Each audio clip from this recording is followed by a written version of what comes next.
اگر دنیا میں سکون ہوتا تو لوگ اللہ تعالیٰ کو بھول جاتے۔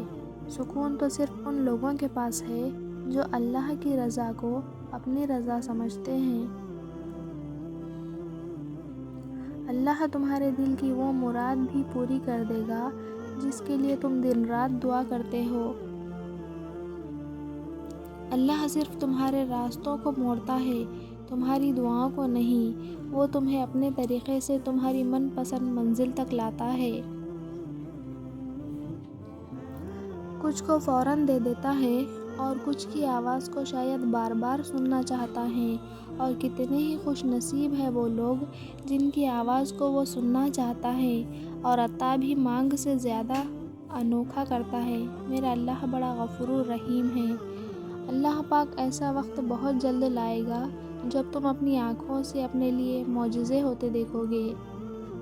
اور پھر میں نے وہاں صبر کر لیا جہاں لوگوں کے لہجوں کو ان کے منہ پہ مارنے تھے۔ اس سے پہلے کہ مٹی کا بدن خاک بنے، باوضو ہو کر مصلے پر جوانی رکھ دو۔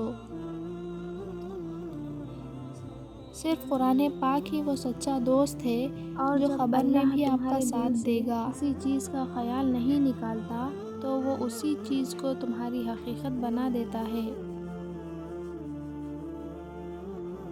اپنے سب راز اللہ کو بتایا کرو، اس سے بڑھ کر پردہ رکھنے والا کوئی نہیں۔ اللہ صرف تمہارے راستوں کو موڑتا ہے، تمہاری دعاؤں کو نہیں۔ وہ تمہیں اپنے طریقے سے تمہاری من پسند منزل تک لاتا ہے۔ اللہ کے ایک اشارے پر بدل جایا کرتی ہے۔ ہم کن صرف پڑھتے ہیں لیکن کن پر یقین نہیں رکھتے، جبکہ اللہ اور انسان کے درمیان سب سے گہرا رشتہ یقین کا ہی تو ہے۔ تم توکل تو رکھو، پھر وہ بہتر لے کر بہترین دے گا۔ جب اللہ کسی کو پسند کرتا ہے تو اسے خوب آزماتا ہے۔ بس تم صبر کرنا، کیونکہ صبر کرنے والوں کی منزل جنت ہے۔ اور پھر تمہیں کیا معلوم کہ جب کوئی بھیگی آنکھیں سختی سے رگڑ کر، لمبی سانس کھینچ کر، تلخ مسکراہٹ لبوں پہ سجائے آسمان کی طرف دیکھے تو وہ ضبط کی کس انتہا پر ہوتا ہے۔ سورہ یوسف مثال ہے، وہ آزماتا ہے اسی چیز سے جو تمہیں بے حد پیاری ہوتی ہے، تاکہ اس چیز کے ملنے کی تڑپ تمہیں اللہ سے ملوا دے۔ گھبراؤ نہیں، پریشان نہ ہو، نا امید نہ ہو۔ وہ تمہاری ہر صدا سن رہا ہے۔ تمہارے آنسو اس کے لیے بہت قیمتی ہے۔ وہ بہت جلد تمہاری دعاؤں پر کن فرمائے گا۔ یہ دیر فقط تمہارے صبر کا امتحان ہے۔ زندگی میں ہمیشہ اکیلے چلنا سیکھو۔ گر جاؤ پھر خود اٹھو، پھر گر جاؤ پھر خود اٹھو، لیکن کبھی بھی دوسروں کا سہارا نہ لو۔ جس دن اکیلے چلنا سیکھ لیا، سمجھو زندگی کی ہر ہار تمہاری جیت ہوئی، اور تم سے مضبوط انسان اس دنیا میں کوئی نہیں۔ اپنے بچوں کو بھی سکھاؤ، بچے جب تک گریں گے نہیں انہیں تکلیف کیسے محسوس ہوگی، اور وہ آپ کے بغیر کیسے اس ظالم دنیا کا مقابلہ کریں گے۔ اور تقدیر اللہ کے ایک اشارے پر بدل جایا کرتی ہے۔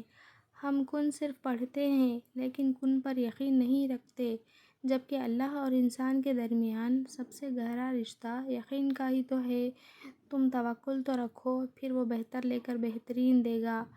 جب تمہیں کہیں سے کوئی امید نہیں رہتی، تب وہ تمہیں تہجد کی لگن لگا دیتا ہے اور ایک نئی امید جوڑ دیتا ہے، اور پھر تم جان جاتے ہو کہ جو درد دن کے اجالوں میں نہیں سمٹ پاتا، وہ رات کی تاریکیوں میں سمٹ جاتا ہے۔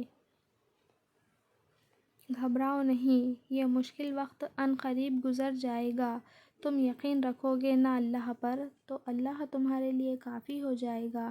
نظر انداز کر دو وہ سارے وسوسے جو تمہارے دل کو بے چین کرتے ہیں۔ تم مدد مانگو اللہ سے، پھر دیکھو کیسے تمہاری سب مشکلات کا حل نکل آئے گا۔ یاد رکھو تم اللہ سے اپنی حیثیت کے مطابق مانگتے ہو، پر وہ تم کو اپنی شان کے مطابق نوازے گا۔ خدا ایسا نمازی بنا دے کہ نماز پڑھے بغیر گزارا نہ ہو۔ زندگی میں دو چیزوں کی کمی انسان کو اذیت میں ڈالتی ہے، ایک رات کی نیند، اگر نیند نہیں تو چہرہ بگڑ جاتا ہے، دوسرا من پسند شخص